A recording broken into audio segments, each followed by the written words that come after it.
Hey guys, it's Dizzy and welcome back to Sunday Corner. Now this week I'm doing something a little different, something I have said I was going to do before but I haven't actually got round to. There is no update this month because nothing new is really happening, but I thought I would do kind of a retrospective video of some of my favourite things over the last month. It's something that's quite popular with like the big beauty bloggers like Zoella and Tanya Burr and all those sorts of people, but I thought I would expand mine and make it a little bit of everything, because although I do wear makeup and I like makeup and beauty and stuff like that, I know a lot of you on my channel don't want to watch that thing, so I am doing that, but I'm keeping that segment really short and there will be stuff that you guys might be interested in later on in the video, so please stick around until the end and I hope you enjoy.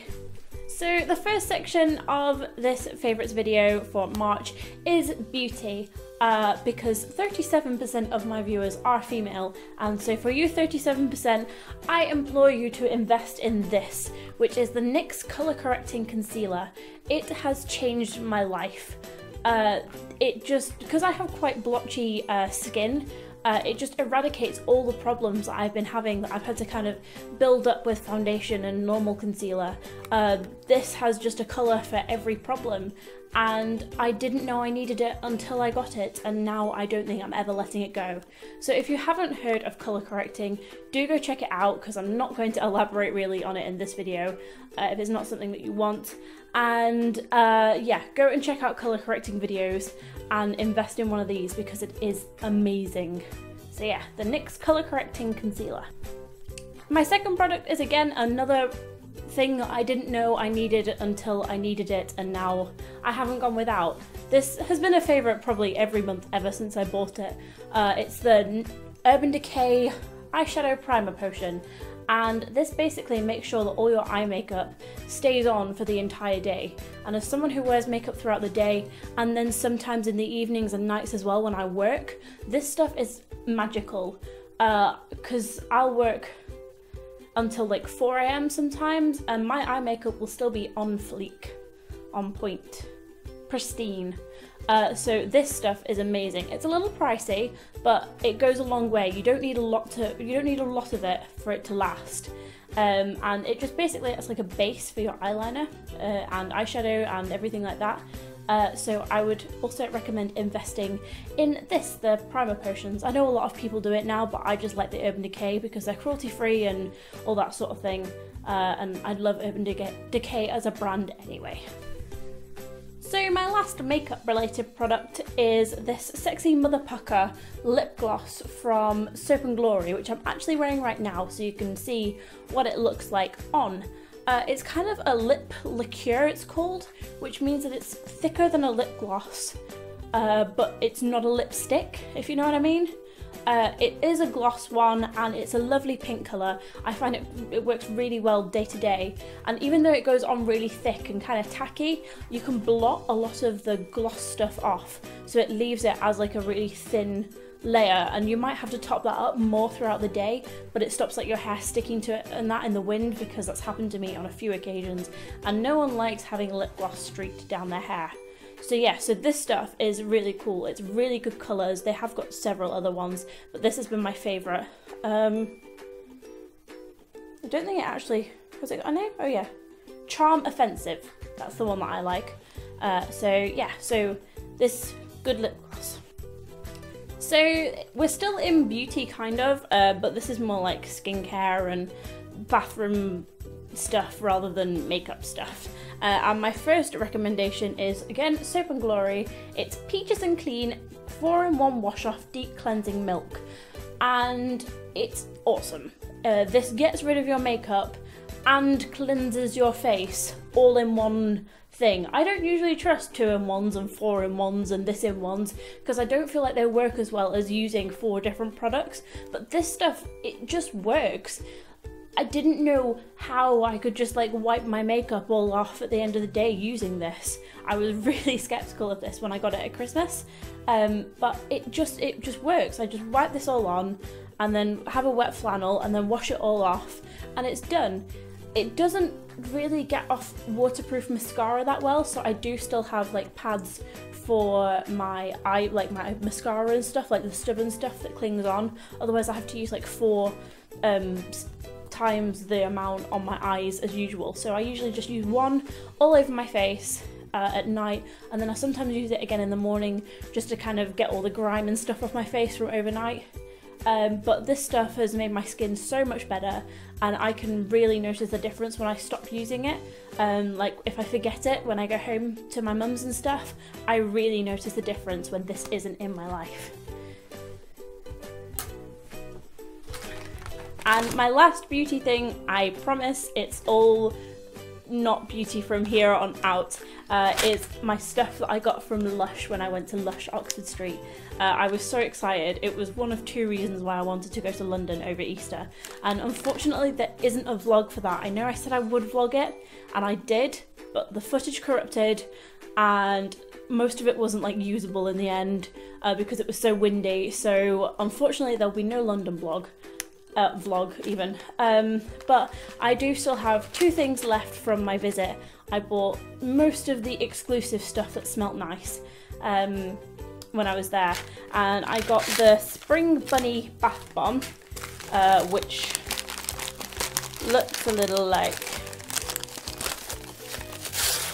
this. It's adorable and it smells lemony and like, wait, went on my nose a bit. But it smells like sherbet and looks really cute. And so yeah, so that's one Lush Oxford Street exclusive bath bomb that I got. And then I also got the Cloak of Invisibility Bath Melt, which looks, I can get the packaging off, like this. And this is like a combination of everything. You use it like a bubble bar, but it's oil. It's a bath melt, so it's like full of the essential oils that they use in all their products. So you use it like a bath bubble bar, but then it like disperses like a bath bomb, and it's not bubbly. It's just like it's like an oil. And I'm assuming that it's coloured as well. I haven't actually used one of these yet. I have used all the other bath bombs and bubble bars and stuff that I got, which is why I can't show them off.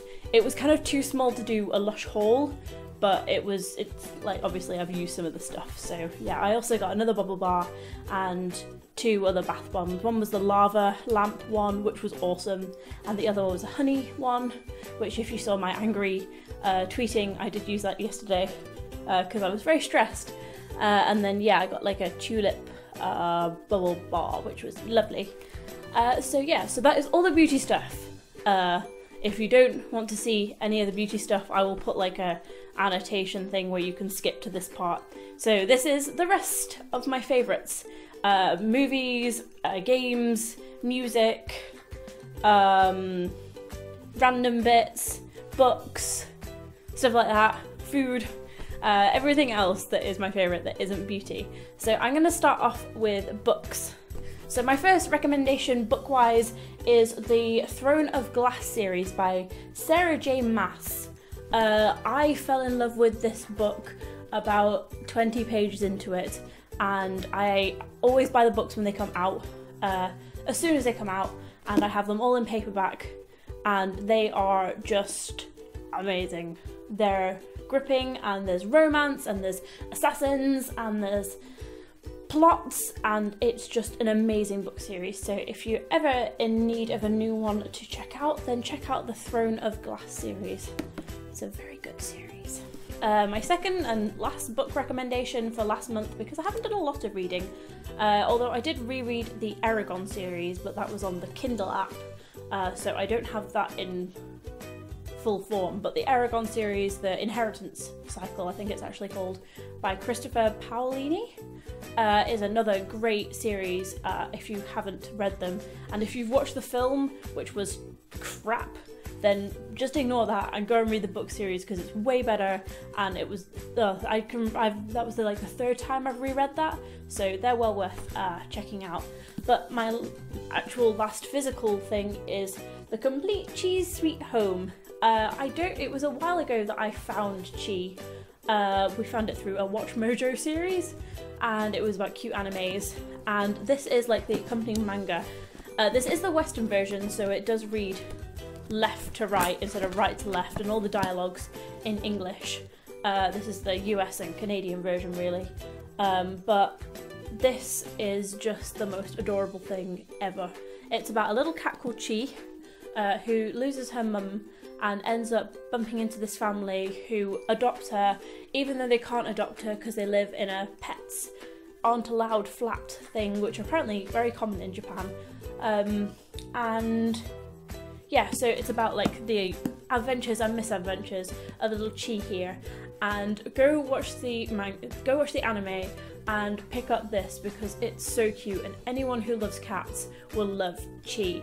All the anime episodes are kind of in like 3-minute installments, so they're really quick and easy to just watch as and when you want, and she's just adorable. And yeah, so I can't recommend this enough for cat lovers and anime cat lovers and all those sorts of things. Very adorable. So onto the gaming part, because this is a gaming channel and it wouldn't be right for these videos of favourites not to include my favourite games. And the first thing I want to say is I finally joined the 3DS club. So I've tweeted about this quite a lot. I did invest in my own 3DS console. I had a bit of birthday money left, and I had a bit of wage left, and I had just bits of money that I kind of saved up for this. And I'm so glad that I did, because it means I finally get to play all the Pokemon games as they come out.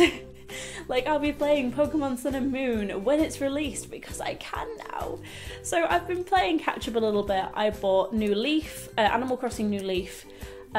King Bombio very kindly gave me his old copy of Pokemon X, and with this it also came with Animal Crossing Happy Home Designer. So on the handheld, that is what I have basically been playing every day since I bought this, and I am in love with the 3DS. If you don't own a 3DS, they're well worth the investment. This was £160. Don't know how much that is in dollars, but it's not bad for this.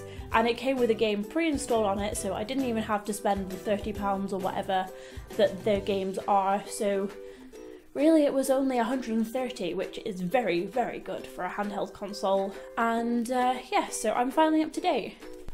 PC gaming wise, last month and continuing into this month, it's been very much simulation based. I haven't really played much other genres. I've been playing Stardew Valley along with the rest of the world. I've been playing Sims 4, which I've really been enjoying, and toying with the idea of kind of doing like a mini series on, just following like a made up character around and maybe doing a legacy challenge, something like that. But I've been doing a few test runs on them to see if it'd be a viable idea to do a Sims 4 series, though I don't want to do it because of Serenville and the heartbreakingness that Serenville has become. Damn you, Tia. The other game I've been playing on the PC is a game called Kingdom, which, speaking of Serendipity, she bought for me for Christmas, and I have been obsessed with that. I finally installed it and kind of like got to grips with it, and I spend like 2-3 hours playing that, and if you actually know the game, you'll realise that that's quite a lot of time for a game like that. But yeah, so I've just been playing simulation games. I need to get back into playing other kinds of games because I do just spend my entire life playing other people's lives, and that gets kind of sad. For the Wii U, I've been playing 2 games on my channel. I've been playing Yoshi's Woolly World, which I'm accompanied by King Bombeard. I've been playing Captain Toad Treasure Tracker by myself. And then also in our spare time, we've been playing Pokken Tournament, which I love. I love beat 'em up games. I love Smash. I love things like that. So Pokken Tournament is amazing. If you're thinking about investing it, I recommend it wholeheartedly. It's a very good game. I think that's about it for games I've been playing. Like I said, I've mainly been playing games where I play other people. So onto film now. Last month I went to go see 2 films in the cinema. I went to see Zootopia, or Zootropolis, whatever it's actually called. I went to go see that. It was a very good film. I really enjoyed it. It was funny. It made me jump at one point. You know, it had like kind of everything in. And I love Disney films anyway. I wasn't really sure what to expect with the film, but I went with King Bombeard and his brother, and we really enjoyed it. And everyone else I've talked to has also really enjoyed it. So yeah, if you haven't seen that yet, I don't know whether it's still in the cinemas. If it is, go to the cinema and check it out. If not, when it comes out on DVD, I'm sure I'll be watching it again. Yeah, it was really fun. The second film I went to go see Batman v Superman. And it's a game that has got very, very, very, very mixed opinions about. I personally really enjoyed it. To say I'm a Marvel fan, I wasn't really into the whole superhero genre before like the MCU thing kind of started. Iron Man was my first great love when it came to film. I have watched every single Marvel film pretty much the week it's been released. So I had mixed opinions going into this film. From what I'd seen from the trailers, the first two I was kind of like, do I really want to see this? Then the third one I got a little bit more hyped for because I really like Wonder Woman and I like Superman anyway. I like the original Superman films.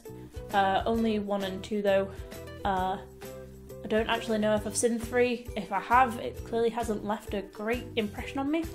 But yeah, so I like everyone except Batman usually, but I do like Ben Affleck, so I was like, and I went and I enjoyed it. It was a good film. It was a good action film. It wasn't a great comic film, but I find with comics, you can never do them justice to everyone. Everyone's always going to be like, oh, but the comic was so much better. Oh, but the film had this.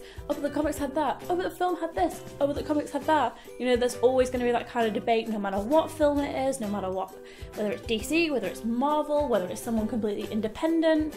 Comic films are never going to translate exactly as they are onto film. It's the same with books. Like, look how much they left out of all the Harry Potter films, the Lord of the Rings films. Like, they had to make The Hobbit 3 films and they still put bits in that weren't there and took bits out that were there. You know, it never fully translates. So as an action film, I really enjoyed Batman v Superman. It was a good film. As a comic film, I'm looking forward to Suicide Squad more, just because of Harley. But yeah, good film. Zootopia, good film. TV, I've been watching a lot of Netflix. We've been watching Once Upon a Time, we've been watching Daredevil, that I'm still only on season 1 and I'm struggling to get through it because it's really gritty, but I will get through it because I am enjoying it. It's just taking a while, so don't spoil any Daredevil for me. I haven't started season 2 yet, we're still on season 1. Once Upon a Time, we're now on season 2-4. I've already seen up to season 3, but I'm rewatching it, and also King Bombeard's watching it with me because he's never seen it before. That is a very good TV series. You should really go and watch it if you haven't already. It's about what would happen if fairy tale characters got transported from their world into our world, which has no magic, and how would they get back, and what happens when magic is there, and all this sort of thing. It's very, very interesting, and it's very well done, and it's based on a comic book called Fables, which I've read the first volume, like the first book of, but I haven't really read any more. So yeah, so that's based on that. Good thing.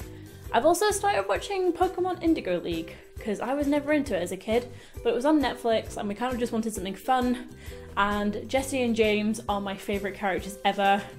I hate Ash Ketchum's voice. What is that? I love Sassy Pikachu, Brock makes me laugh, and Misty's really annoying, but it was the 90s, so yeah. So that's what I've been watching on TV at the moment. Well, not TV because I don't own a TV, but Netflix. That's what I've been watching there, and also film-wise. We watched Ant-Man again last night as well, and that was good. We enjoyed Ant-Man. Music next, and again, I've been just listening to the chart stuff and trying to get reacquainted with chart songs again. If you're ever interested in hearing what I listen to, then I do have a Spotify playlist I update quite regularly called My Jam, and I'd be welcome to share that with anyone. I think you can go and find me on Spotify, but I'm not sure what my username is. But let me know if you're ever interested in listening to the kind of music that I listen to. I would be more than happy to share my playlist with you. Other than that, I've been writing my own stuff recently, music-wise. I have a portfolio deadline at the end of the month that I'm working really hard on, and I will divulge some information with you in that my portfolio is about female protagonists in video games, and I will be releasing the music to the channel once it's been graded and once I have access to all the stuff again. But that's something that I'm really looking forward to releasing for you, because I know how much you enjoyed the cover that me and King Bombeard did. I will be doing more, but I also want to release my original music because I think that'd be really cool. Whether I release this on this channel or whether I create a music channel for myself, I haven't decided yet, but that will be something I'll be doing at some stage, probably next month. So I'll talk more about that next month when I can actually do something with it. But yeah, that's all very exciting. The last thing is just random bits and pieces that I've been really loving over the last month. The first thing I've been loving is my ban.do 2016 diary. It has been really useful in keeping me on top of things IRL that I need to be doing, because sometimes I do get really wrapped up in my channel and I forget when I have deadlines. They are all my uni deadlines this year. They're all in a nice bundle, and we're about here. So I'm going to be very busy soon, but yeah, this is the greatest investment ever. It's really cute. It has stickers and it has a nice pocket at the back which I can put things in. There's some more stickers. I like stickers. But it has notes and nice calendars, and I have everyone's birthdays in here, and I have things I need to do. I don't have a lot of channel stuff in here because I kind of keep that all locked up here, and also on Twitter I usually remind myself. I'll scroll back through my week worth of tweets and see if there's anything where I went, oh yeah, I really need to do this at some stage. But I love this planner. I got it from ASOS online, but if you live in America, they do deliver to you however America does that. I don't know if it's free delivery if you live in America or not, but they are an American company, but UK people, you can get their stuff on ASOS. My Yankee candle scent of the month has been this Wakiki melon. I don't usually get fruity candles, unless they're like cranberry and like the Christmas ones, but this was the best ever. Oh, actually no, I get Sicilian lemon as well. But like, I don't usually buy melon scented stuff because it never smells like melon, but this really does. And I love Yankee Candle. So this I got for my birthday, but I started burning last month when I had my spring clean. And yeah, it smells so good. I have a few other candles, but they're more for this month, so I might mention them next month. But this was what I was burning all in March. As you can see, I've got quite a little indent in there. But yeah, Wakiki melon. Who knew that I'd like it? But I did. My last random thing is food. I've eaten a lot of chocolate over Easter, as you do. My favourite egg were the Thorntons one I got and the Cadbury one I got. I wasn't very happy with Galaxy this year. They weren't very nice. But these are amazing. McVitie's Digestives Nibbles. And these are the caramel ones, because I actually really liked the caramel biscuits when they did that. So they're like little digestive biscuits in chocolate and caramel. And I kind of struggle to portion with chocolate, usually. I'm not very good. I can tend to eat a whole bag without realising things. But these are so good because I can just put a handful and they fill me up. Then a nice little snack. So if you haven't checked these out already at the moment, they're really, really good. And I can't wait to eat them now that I filmed them. But yeah, that was all for for my March favourites. There was a lot there because it's my first ever one, and I have such a lot of favourite things, and I do such a lot of different things that I have been kind of overwhelmed this video, I guess. There was a lot more in there than I thought, but I hope you have enjoyed it. Let me know if you would like me to carry on doing favourites. If not, this will be a one-off thing, and it was just because I didn't kind of know how to top last time's video with the cover. There were no challenges I wanted to do. Baking is next week, and yeah. But I hope you have enjoyed the video. Please do give it a thumbs up if you have liked it. Let me know what your favourite things have been in the comments below. And if you're new around here, please subscribe. And I'll see you all next week. Bye!